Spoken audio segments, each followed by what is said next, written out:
you ready? Yep. Okay. Did you just say pornos? Oh, pornos. That was so random.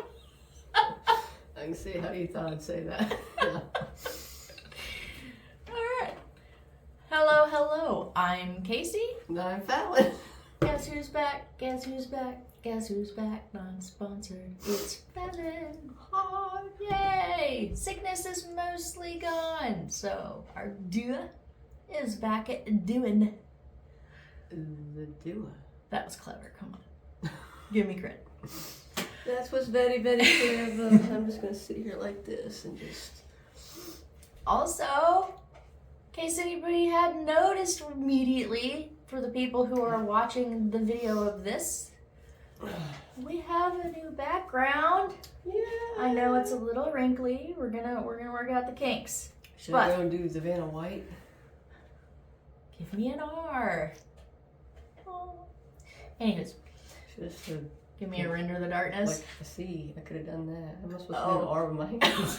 like, well, you're already doing a C. That seems like it'd be cheating. well, it's easier to do with my hands. I can't do an R with my hands. It can be done.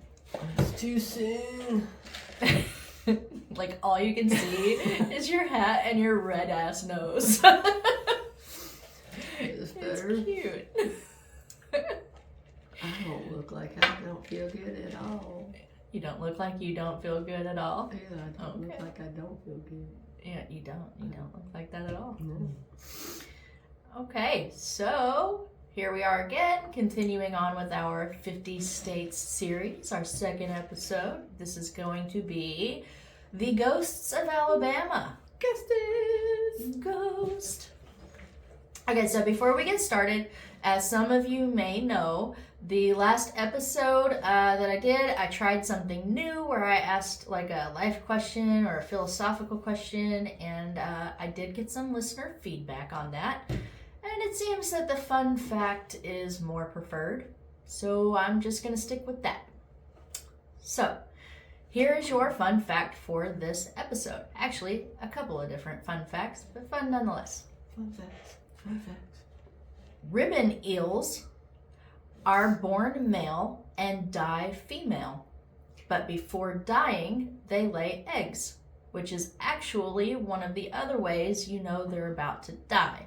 They typically die within a month of laying their eggs. Oh, that's sad. Another fun fact about the ribbon eels are that they change colors throughout the different stages of their life. They are typically born black. In the middle of their lifespan, they turn blue, and towards the end of it, they turn yellow. Oh, interesting. Oh, interesting little critters there, the ribbon eels. I wonder how long they live. I don't know. I didn't look that up. I felt like 3 or 4 fun facts on one thing was pretty sufficient.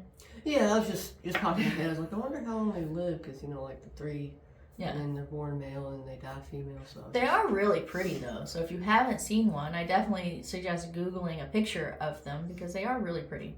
I can't. It's true. Technically you could. Well, I guess if I used your phone, I could, but... In today's episode, I'm going to be bringing you 3 different stories out of different parts of Alabama for the Ghosts of Alabama episode. But I can promise after diving into these stories out of Alabama, these won't be my last ghost stories from Alabama. This state was incredibly interesting to research, to say the least. I didn't have any idea how interesting it was going to be, but for lack of better words, fun. So here we go. Ghosties. Story number 1. The Haunting in Tuscaloosa. The story of the Drish Mansion. Drish Mansion. Say that 5 times fast. No. I thought of that and I was like, no. That R will turn into a W real quick, I promise. So, Dr. John Drish was born in 1795 in Loudoun County, Virginia, and he would move to Tuscaloosa, Alabama in 1822 after the death of his first wife, Catherine, with whom he had 1 child, also named Catherine. And that's where he would build the now infamous Drish house. There are many different versions and stories about what makes the Drish house so infamous, and they are all surrounded by the tales of it being haunted. Haunted. Drish would go on to marry his second wife, Sarah Owen McKinney.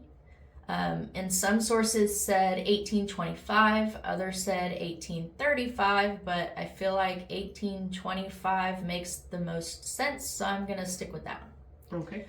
Sarah was also a widow, and although Dr. Drish was well off financially in his own right with his farming and being a physician, Sarah was really well off.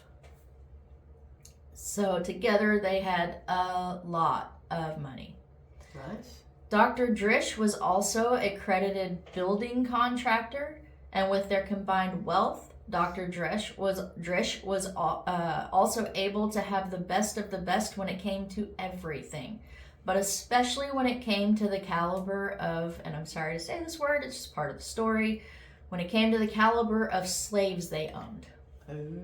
I'm sorry that I put that in there. It's a part of history that I absolutely hate, but it was a reality of the time, and especially in that area, and it does play a role in the history of the house as well as the family, so I kind of had to include it. Right. Among them were many who were considered artisans. They were extremely skilled and were able to transform the house into a work of art more than once. In fact, most of the construction that was done in Tuscaloosa at the time were done by the artisans. Dr. Drish also utilized his wealth to invest in things like railroads and cotton mills, and he was even elected to state legislature, which I don't think he stayed with for a very long time, but it's still a pretty impressive accolade to have on your resume, so... Yeah, for sure. But as good as the Drish's lives might have appeared to some, it certainly wasn't without its problems. It was said that Dr. Drish had developed quite the drinking problem as well as a gambling problem. That ain't good. Then there was also the stories of his eldest daughter, Catherine. Dr. Drish wasn't too fond of the man that she originally fell in love with, and he forbid them from being together. Dr. Drish would end up arranging a marriage for his daughter to a man named William W. King.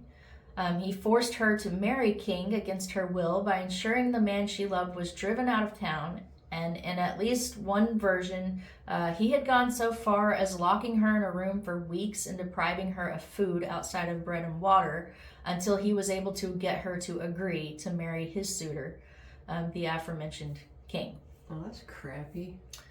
Yeah, I really didn't like this first guy for some reason.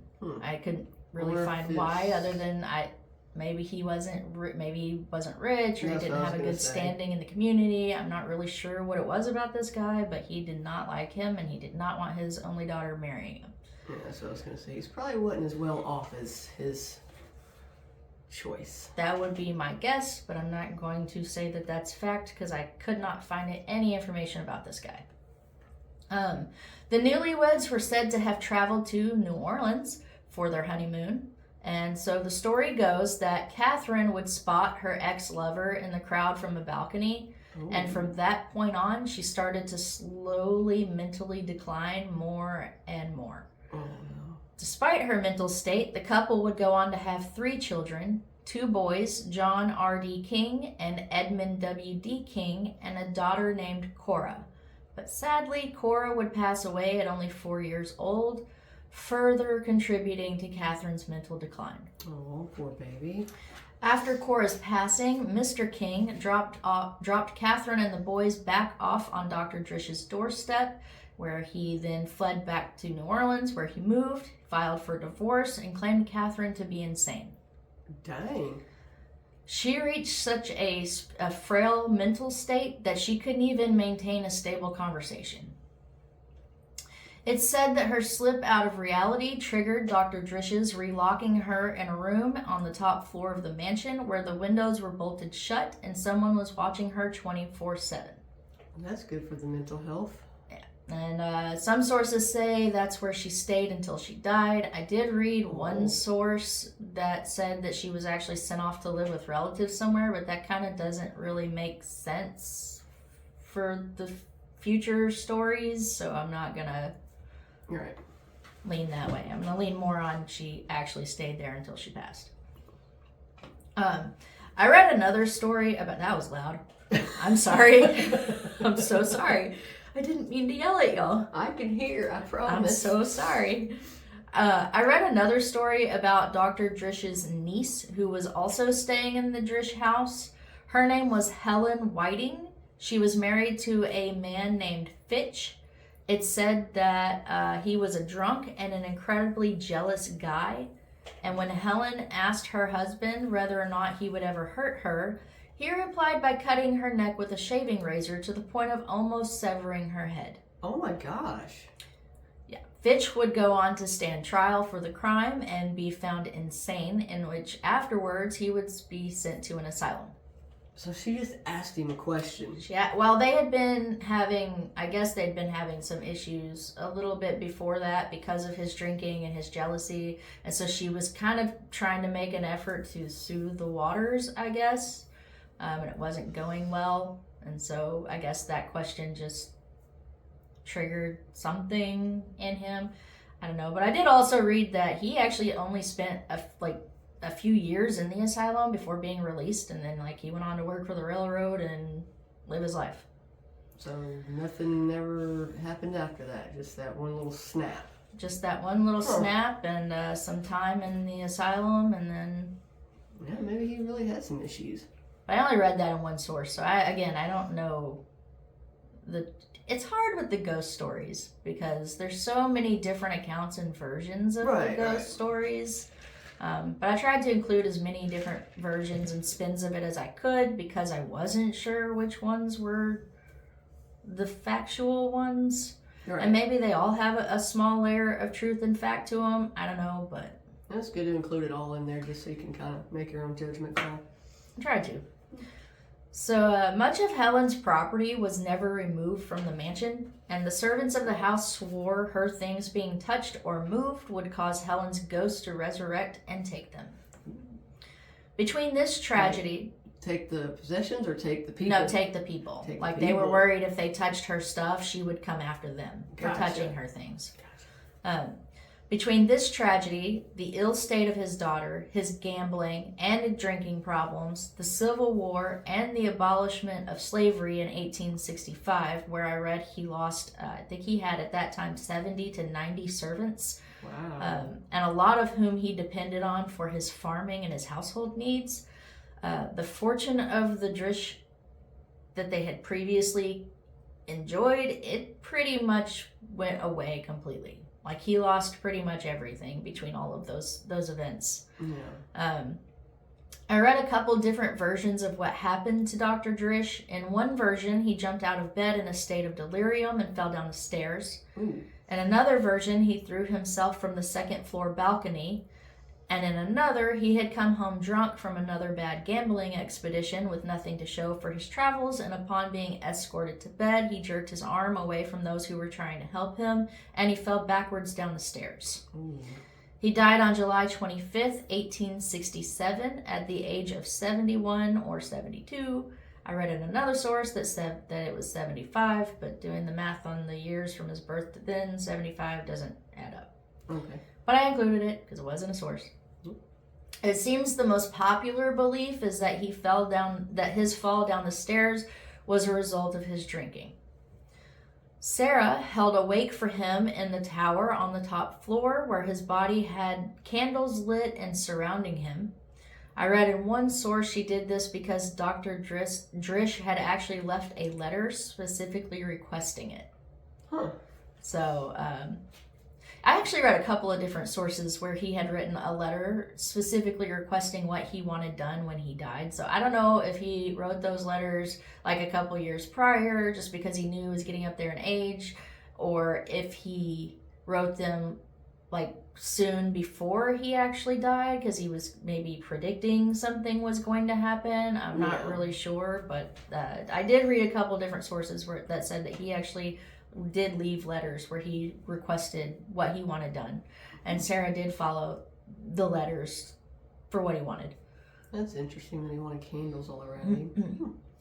Well, either way, Sarah would now be left a widow for a second time. And it would also come to light shortly after his passing that they had no money left. Oh, no. She was now alone and had zero money.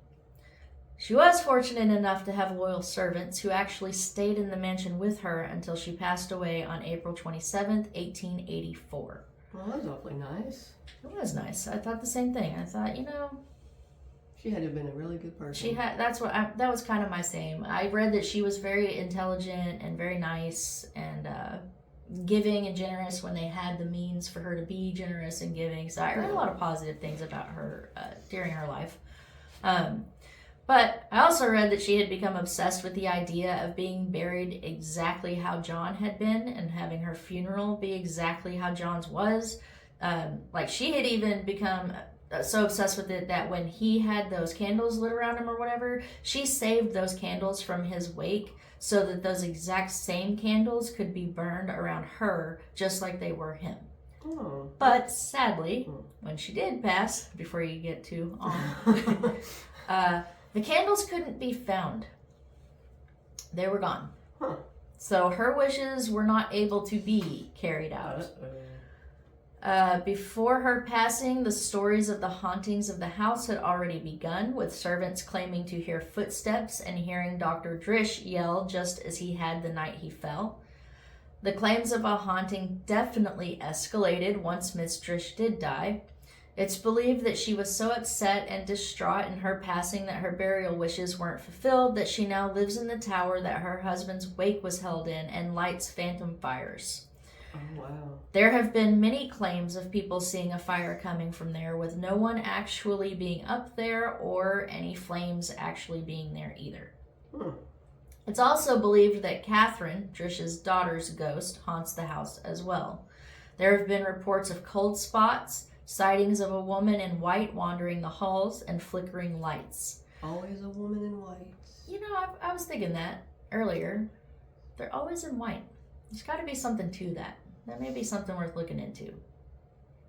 Yeah.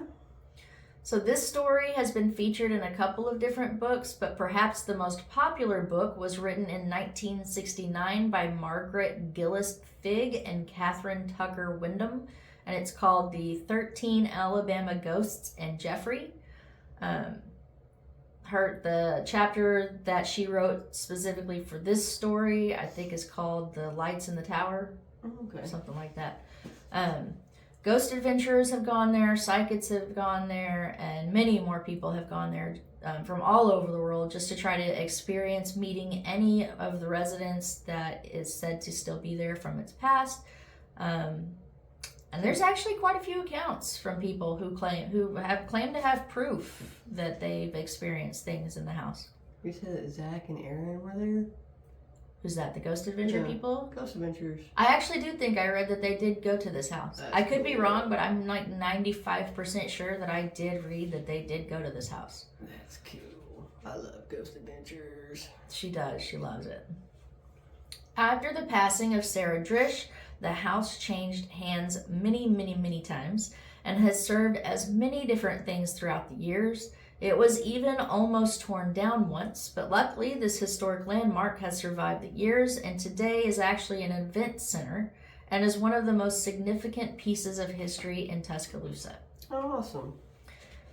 And again, this is just one of the many ghost stories coming out of Alabama. I chose this one because of the unique history of the house and the story that was attached to it. But there's a lot of really interesting stories, and I definitely hope to get the chance to tell some of those, as I've already said before, and I'm pretty sure I'm going to say it again by the end of this episode. I didn't know that Alabama was so, I don't want to say riddled, but rich with paranormal activities and phenomenons and folklore, and I didn't know that at all. You just have to keep doing it until they're done. Oh gosh, we're going to be on this for a long time. Yeah, we're going to be on Alabama forever. No, we are going to keep rolling with the 50 State series, but I am absolutely going to come back to Alabama because Alabama, you are an interesting state. So, Story number 2 is the disappearance of Orion Williamson. This is a really bizarre story. It's not really a ghost story, but I thought it was pretty interesting, so I will leave it up to you to conclude what you think actually happened in this one. All right. So the story goes that in the summer of 1864, Orion Williamson and his wife and son, who lived on a farm in Selma, Alabama, were relaxing on their porch. The farm manager, Andrew, was across the field attending the horses on the other side, and Orion had remembered something that he needed to tell him. According to the people who were present, so that would be his wife, his son, the manager, Andrew, his neighbor, Armour Wren, and his neighbor's son, James, who were passing by in their buggy, the buggy driver, and some of the workers that were out in the field. When Wren's buggy went by, they waved hello to Williamson, who waved back and took one step forward and literally just disappeared. In front of everybody. In front of everybody, just disappeared. Wow. Shocked at what they all had just witnessed, they all went fleeing over to the spot where he was standing, thinking maybe he had fallen into a hole or something, but there was nothing there. No hole. What? Nothing there. This caused Orion's wife to pass out and to be taken to the hospital. And once she was at the hospital, the story of what had just happened spread like crazy. This prompted hundreds of people to form a search party and head for the farm. The searchers, which also had a mix of geologists who volunteered to help in the search to see if there was maybe some kind of a geological explanation, they searched for weeks. Every inch of that farm was scoured over time and time again, and no trace of him was ever found. Wow, just nothing. Nothing. Well, even more bizarre, his wife and son would swear that for weeks they could hear Orion calling for them. For weeks after he disappeared. And every time they heard it, it was coming from the same spot he disappeared in, and they would run to look for him, but nothing was there every time. Wow, like my body's doing that like weird little... Like when you can feel something's true or really it did happen, you get that tingling feeling. It's like, ooh. Yeah, I got that too when I was reading this. They said that they would hear that sound the sound of his voice every day for weeks until it would eventually grow weaker and weaker, and it would eventually just fade away. Oh, no. And then they couldn't hear him anymore. Another strange thing that happened was in the next spring after Orion disappeared, a ring of dead grass showed up in the exact same spot where he had vanished. Huh. So we'd like to note that around the same time, there had been several reports of UFO-like types of happenings in the area. Just saying. And this time frame wouldn't be the only time frame in Alabama in which UFO-type activity would be reported. Just ask the town of Fife. On February 11th, 1989, there would be 50 different reports of UFO activity between the hours of 1 p.m. and 7 p.m. that evening. That sounds familiar, Fife. It does. I thought the same thing. I'm definitely going to look more into that as well. It's on my list. It's on the list. Alabama has caused me to create like a whole list.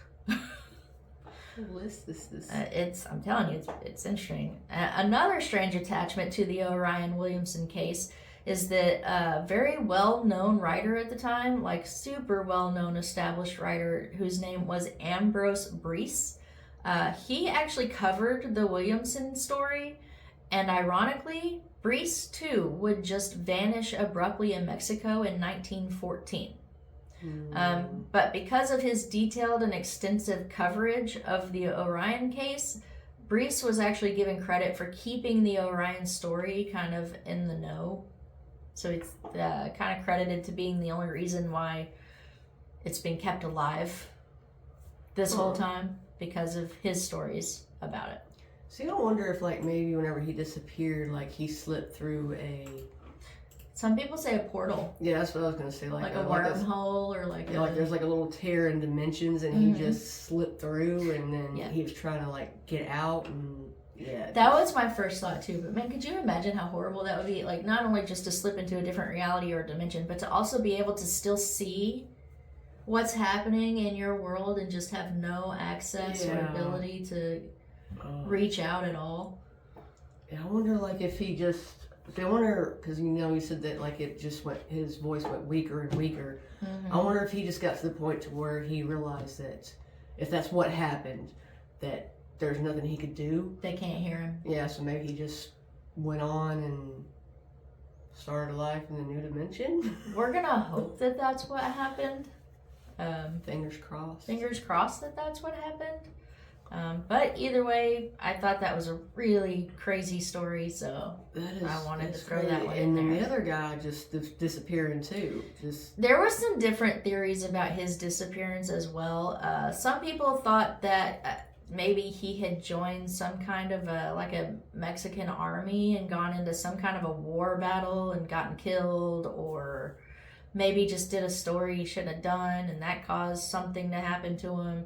But either way, he just did. Nobody ever found him. He was never heard of again. So he just was registered as vanished as well, disappeared. That's crazy because he was like a really famous writer. And he was a super famous writer for that time. Huh. Yeah, again, another one to further look into. I would have looked into it more for this case, but that's not really what this case is supposed to be about. But I definitely am not against dedicating a case to his story as well, because I did read about him while I was doing this, and super interesting guy. Huh. Well, you should totally do something like that. Yeah, he lived a really... I'm interested. He lived a really prosperous life as far as his studies and his knowledge and the stories that he covered and did. Okay, so this is story number 3. This is my last story in this episode, and this is The Haunting of Bear Creek Swamp. Bear Creek Swamp. This is one of the most popular sites for hauntings in Alabama. It's located in, I hope I say this right, if not, please feel free to correct me, but it's located in Autauga County on both sides of Highway 14, and it's also one of the sites with the most recorded first-hand experiences happening there. Ooh. This swamp is kind of the equivalent of like Bloody Mary or Candyman. The story goes that there's a woman that roams the swamp looking for her baby. So if you go out there when it's dark and repeat the words, "I don't have your baby," 3 times, the woman will appear and attack you. Her spirit isn't the only one claimed to haunt the swamp. People have reported many different things coming from it, such as loud booms, different apparatus, and orbs. There's stories that if you go down County Road 3, which apparently also runs through the swamp, if you turn off your car and wait, lights will start flickering from the swamp, followed by orbs coming at you. But be careful if you do decide to tempt this tale, because there's been countless reports from people who have claimed they either couldn't start their cars again or their batteries died, and others claiming to have difficulties getting their car to start, but they would eventually get it to start and they were able to go. It's scary for the people whose batteries died or they couldn't get their cars to start at all. Terrifying. Yeah, that would not be good. Yeah, I would be mortified. There's also the legend of the Alabama tribe warriors, and I'll go into them more on a future case after the 50 state series is completed. But their spirits are said to be walking the swamps as well. One of the unusual things about the tales of this swamp is that it's been reported that you can experience bizarre encounters and happenings, whether it's day or night there. But no matter when you go, according to locals and legend, do not go alone. Seems like very, very good advice. I agree. And just a real quick ad is that in late 2014, the local sheriff's office recovered 21 dolls from the swamp that had been planted in the swamp with bamboo stakes lining County Road 3. Practical joke? Maybe. Oh, that's not I know that's cool. your worst nightmare. Fallon is terrified of dolls. Not dolls. Dolls. Porcelain. Old. Do you have one? I got that little chick back there. I wouldn't move her. She looks cozy. Yeah, she does. Just old Dolls. porcelain She's scared of dolls. dolls, y'all. Oh, porcelain. I'm not scared. I just don't like Dolls, them. y'all. They're creepy. I don't like them. Creepy. Okay, so I know I did 3 kind of quick stories here, but these are just a few of the countless tales and legends coming out of Alabama. There are so many great ones that I've already said I 100% plan on covering in the future. Tales such as the ghost of the angry architect, the unquiet ghost at Gaineswood. The unquiet ghost? The unquiet ghost at Gaineswood. Okay. Mobile's pipe-smoking captain. Cool. The return of the ruined baker. Ooh. The crying spirit of the well. Oh, I don't like that one. The children of Maple Hill Cemetery. Don't like that one either.